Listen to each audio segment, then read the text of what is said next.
Assalamu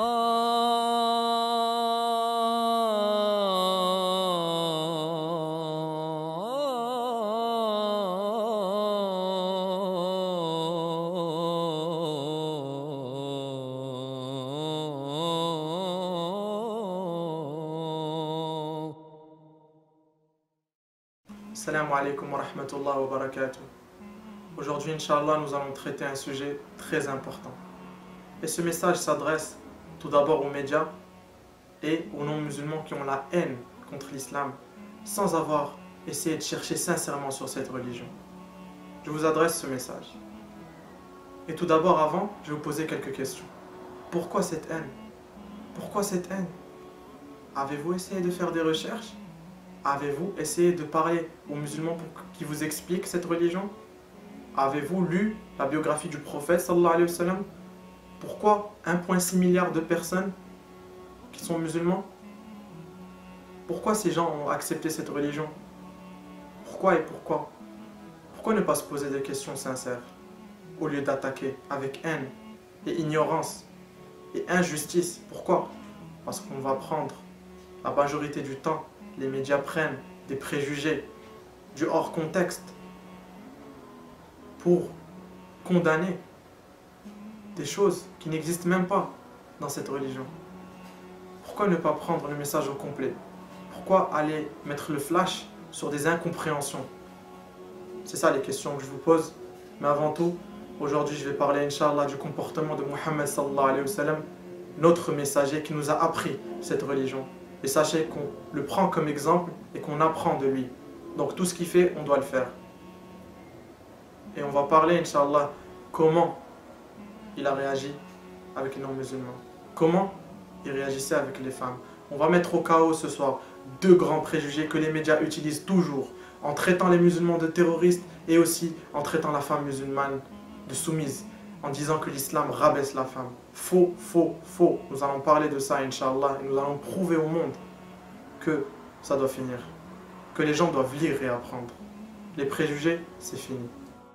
Donc sans trop tarder, on commence, Inch'Allah, par mettre au chaos le premier préjugé, celui du terrorisme. Tout d'abord, que veut dire terrorisme? Terrorisme, c'est l'emploi de la terreur. Et que veut dire islam? Islam vient du mot salam. Islam veut dire soumission au seul et unique Dieu. Donc là, directement, on peut détecter un oxymore. Terreur et paix, ça ne marche pas. Islam et terrorisme, c'est pas compatible. Directement, pas compatible. Vous pouvez savoir ça en revenant au comportement du prophète sallallahu alayhi wa sallam. Premièrement, quand il est revenu à la Mecque, lors de la conquête de la Mecque, il est revenu avec 10 000 compagnons, sallallahu alayhi wa sallam. Et il y avait des associateurs qui l'avaient maltraité. Il leur a pardonné. Il leur a pardonné. Violence, dites-vous? Sachez qu'il y a une femme qui a essayé d'empoisonner le prophète sallallahu alayhi wa sallam et il l'a su et il lui a pardonné. Vengeance, dites-vous? Sachez encore une fois qu'à Taïf, le prophète sallallahu alayhi wa sallam a été maltraité. Il avait la chance de se venger, mais il n'a pas voulu se venger. Violence, dites-vous? À plein d'occasions, plein de fois dans la vie du prophète sallallahu alayhi wa sallam, il n'a pas rendu le mal par le mal, mais il rend le bien.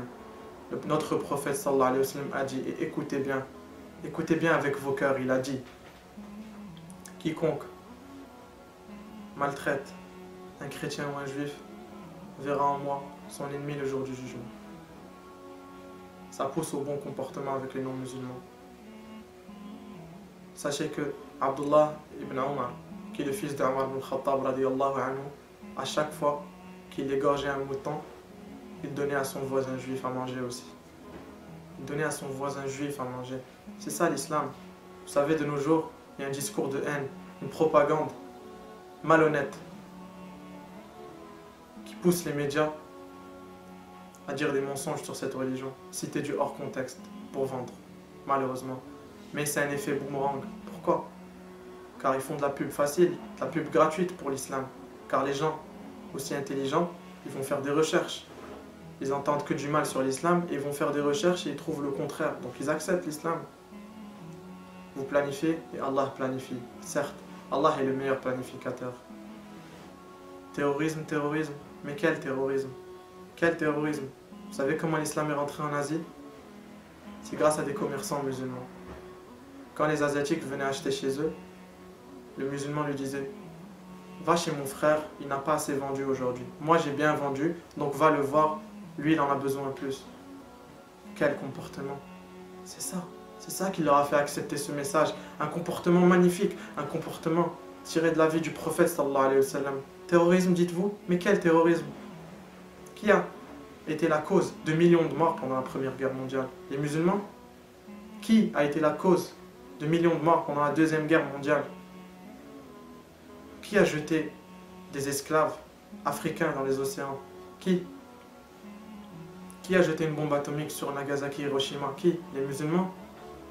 Qui a tué 6 millions de juifs? Un musulman? Terreur, dites-vous? Soyez honnête. Soyez honnête. Prenez le temps de lire et d'apprendre sur cette religion. Sachez que Michael H. Hart, il a écrit un livre sur les 100 personnes les plus influentes de l'histoire et il a mis Mohammed sallallahu alayhi wa sallam en première position.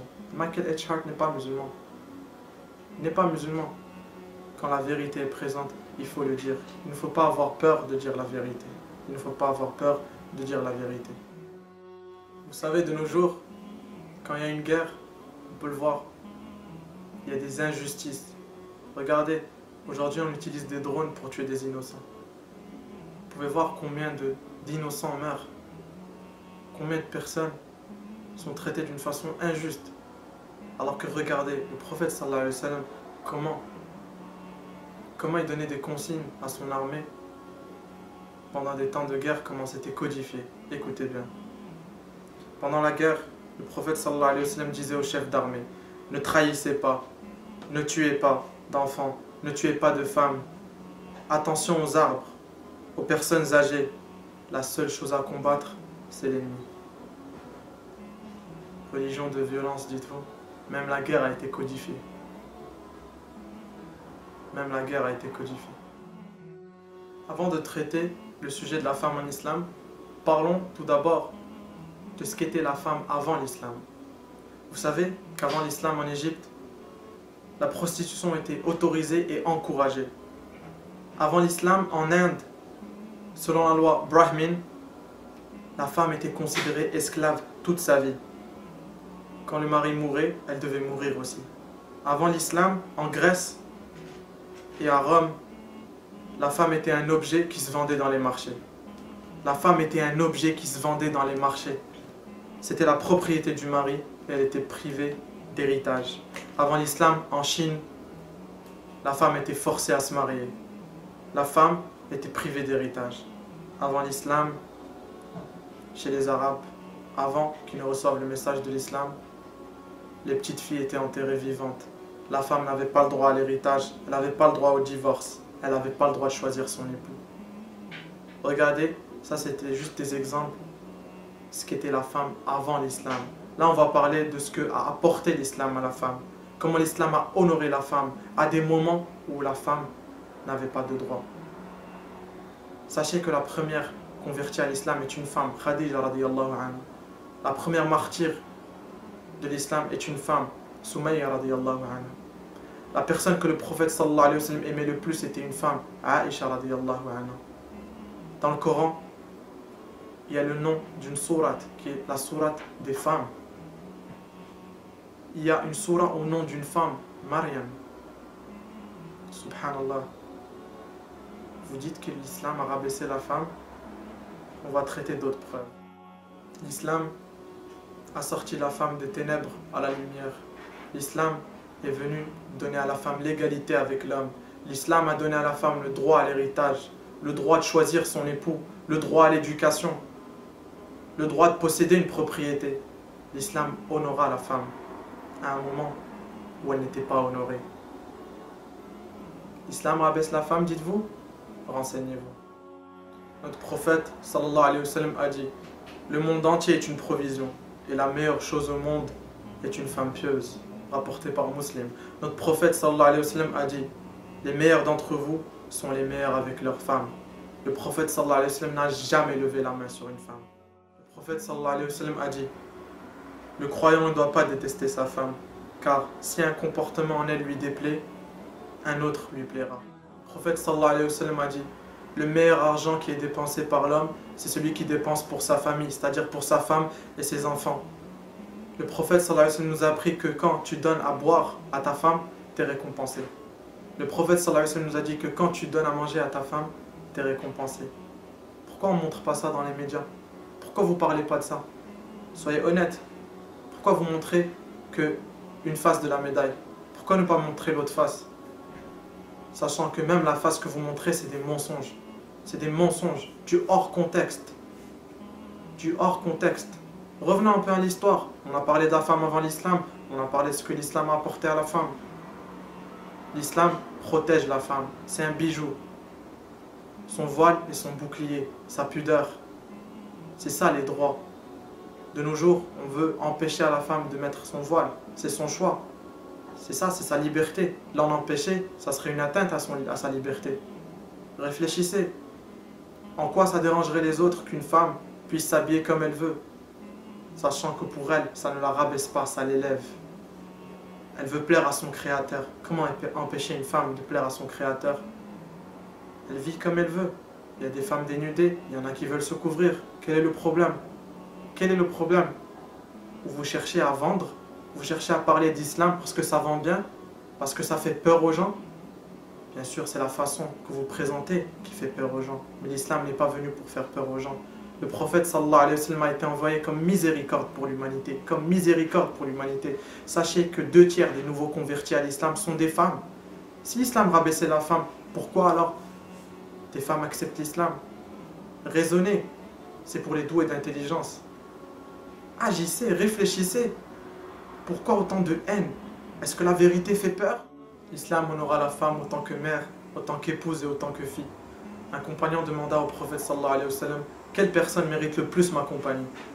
Le prophète sallallahu alayhi wa sallam lui dit: ta mère. Et il lui dit: et ensuite? Il lui dit: ta mère.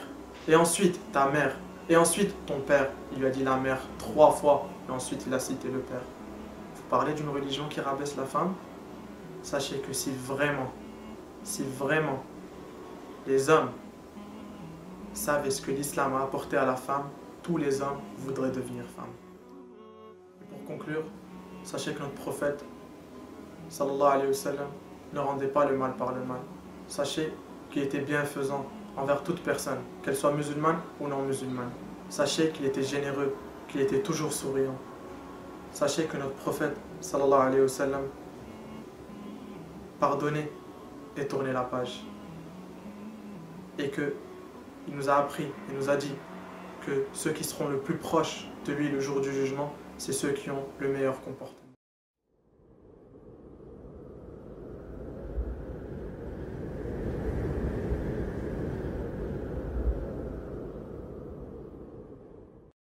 مستقيم